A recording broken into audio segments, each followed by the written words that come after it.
নমস্কার। আপনি কি চান এই সমগ্র জগতে ঈশ্বরের স্বরূপ প্রত্যক্ষ করতে?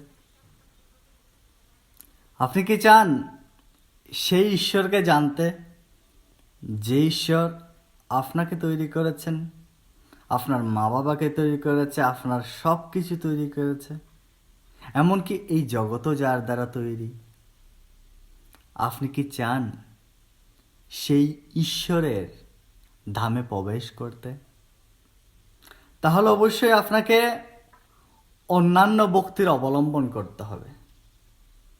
এই কথা কিন্তু আমি বলছি না। গীতার 11 অধ্যায়ের 54 নম্বর শ্লোকে ভগবান শ্রীকৃষ্ণ অর্জুনকে বলেছিলেন। কি বলেছিলেন জানেন?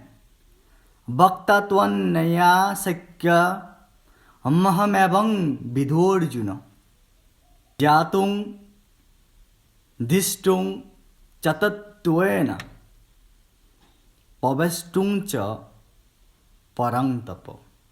তাই হ্যাঁ সনাতনী সন্তানগণ, নিজেকে জানুন,